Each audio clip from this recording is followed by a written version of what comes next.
น้ำไหล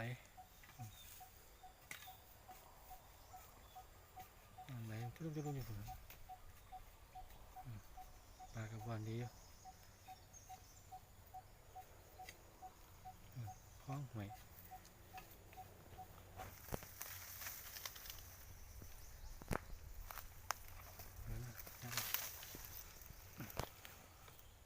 สวัสดีจ้าพี่น้องพบกันคือเก่าเช่นเคยจ้าพี่น้องจ้า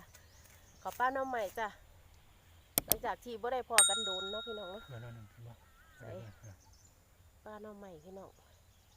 สิเป็นจังไดมือเนี่ยอันนั้นหนึ่งเป็นโดนน้ำต้องไปทั้งคนที่ต้องถามให้คุณ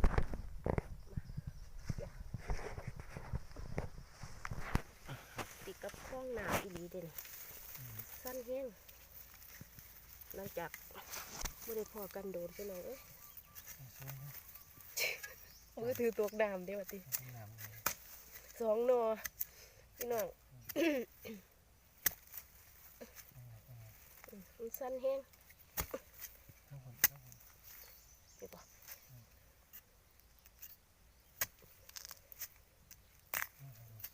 ไหนรองามอยู่เด้พี่น้องอีกนอนนึงสั้นแห้งหลายพี่น้องถ่ายไก่บ่ได้บ่เนาะตอนนี้ก็เอานอบุงเนาะปลาไม้พี่น้อง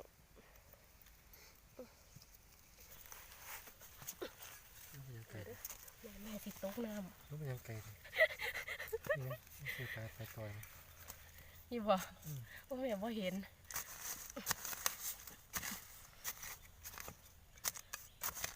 นอเดียวนี่สิ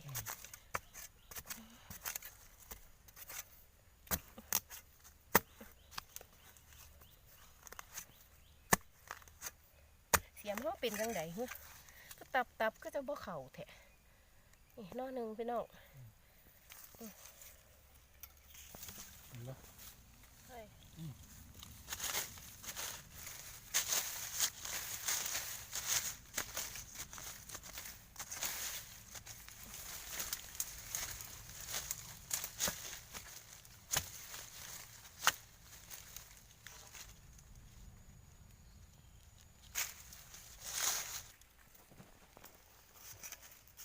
นอหน่อยเนาะก่อเพิ่นหน่อยเลี้ยมไปพี่น้องเป็นว่าง่ายบ่มีดอ่ะ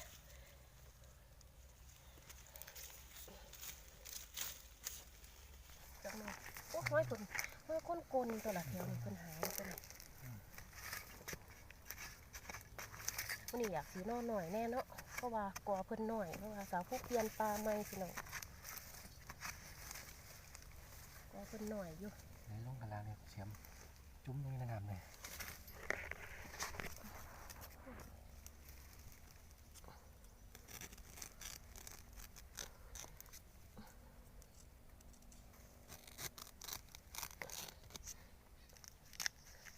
แก่อยู่ติเอ้าแก่ผดใส่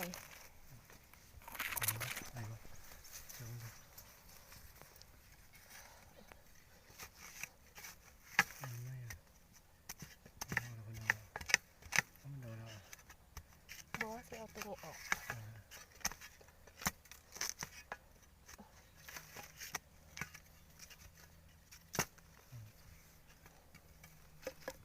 นอกกำลังต้มพี่น้องซ้ำเนี่ยป้านอนนี่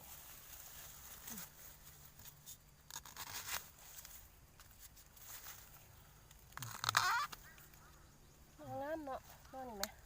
นั่น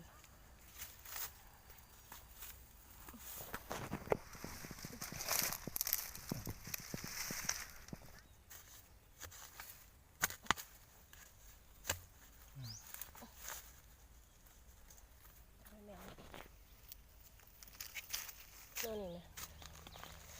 น้ำอยู่ตันใส่ไก่อะไรนะ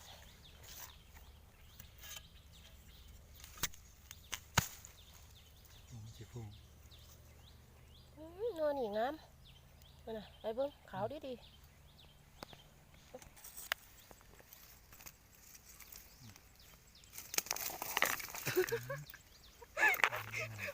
โอ้ยสิตกฟ้องแล้วพี่น้อง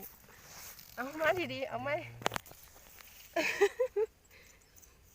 นี่สิตกเว้ยนี่ขาวๆเลย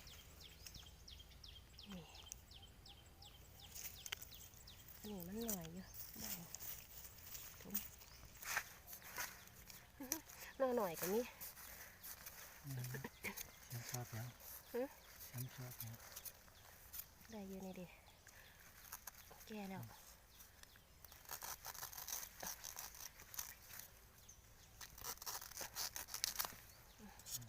มีเหลือมีหลายที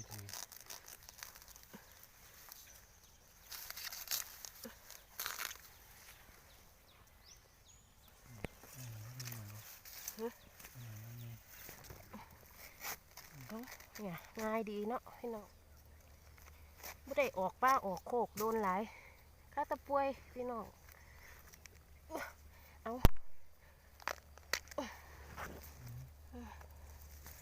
อาบ่คักพี่น้อง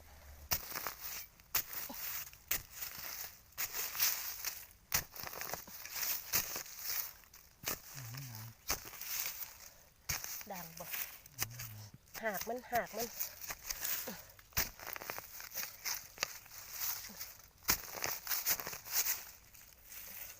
เลิกเติบก็พี่น้องเขามีดแล้วเสียมบ่เขาดูก่อนเห็นบ่มืดกับมืดทางไหนเนาะ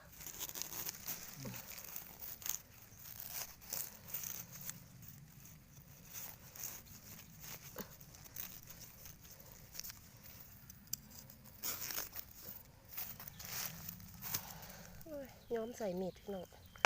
ใส่บ่เป็นมีดก็ได้ก็สิได้มึงเนี้ยเกือบลูกออกแล้วพี่น้องเกือบลูกออกไปจากกอนี่แล้วเดี๋ยวมาเอา3 นอเอาอันขอภาพนะแป๊บหนึ่งแล้วพี่น้องว่ามันออกไกลกว่าได้เนาะพ่ออุ้ยนอบักไงเกือบบ่เห็นกำลังลุกแล้วว่าไงออกไกลกว่าแฮะเลยบ่สังเกตน้อยเป็นเอาอยู่ดิ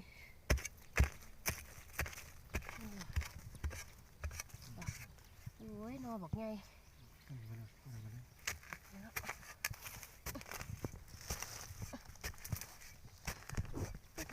อันนี้มันก็นั่งซะเถอะอู้ขาวๆเลยนั่นน่ะโอ้ขาวๆเลยพี่น้อง3 นอเลยโอ้3 นอเนี่ยไม่รับไม่จำนอดิ เห็นอยู่ตัวอาทีตัวบ้านหนังทับไปจึงดักไก่อันนี้ไรออกไก่กอไร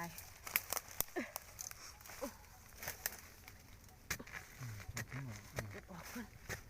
สิเอาหนาน้ำยุบตัวไงเหนียวเสียงเนี่ยเสียงว่า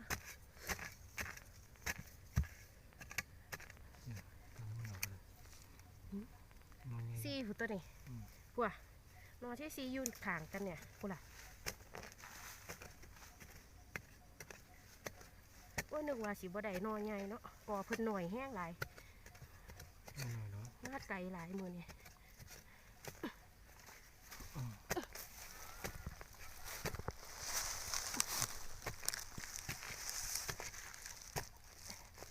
เดี๋ยวเด้อพี่น้องเอ้ยใจเย็นรอนั่งดินจำได้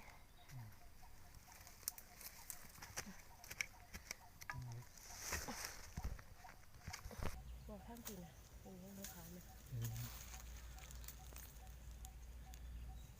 นี่บ่ได้ติกดแท้ตัวเอาพี่น้องสาวผู้กลออกพูล่ะเบิ่งนอบงเด้อจ้ะนี่ออกนอกกอเพิ่นอยู่บ่ไกลเนาะเอานอนี่ก่อนเนาะ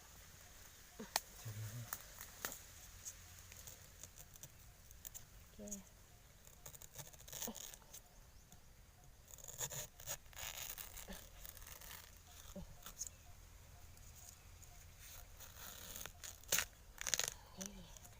ได้แล้วพี่น้องน้องบักใหญ่เลยลงมานี่เด้อ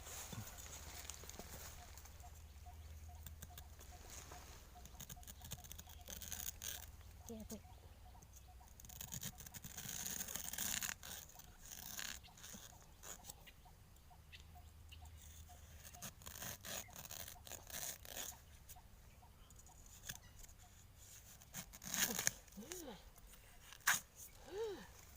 ได้แล้วพูล่ะนอใหญ่แห้งก่อนเนี่ยมาต่อจ้า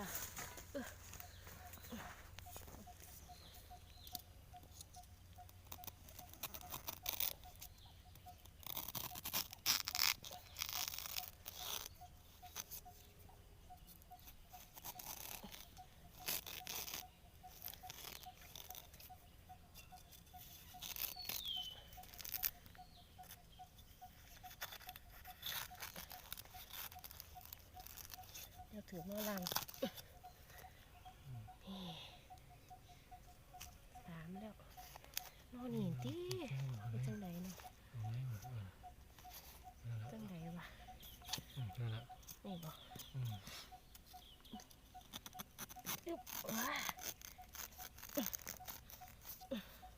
เสียมมือนี่บ่ได้อีหลีพี่น้อง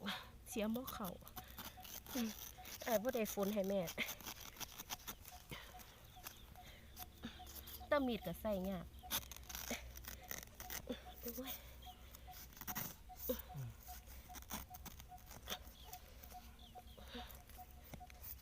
นอใหญ่แห้งเลยเนี่ย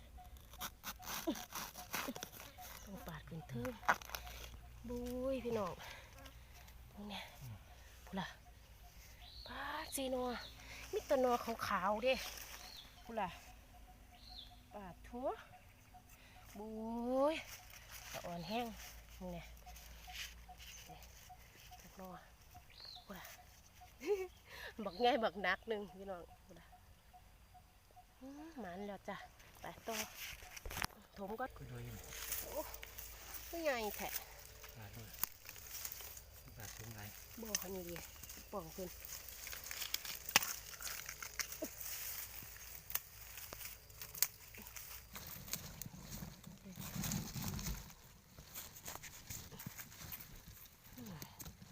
ขาวหน่อยต้มแซ่บ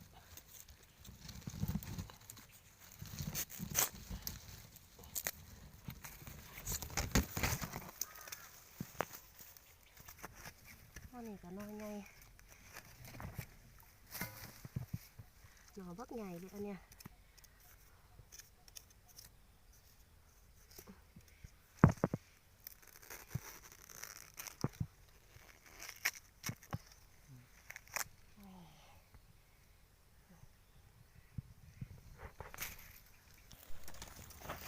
ดูพี่น้องผลงาน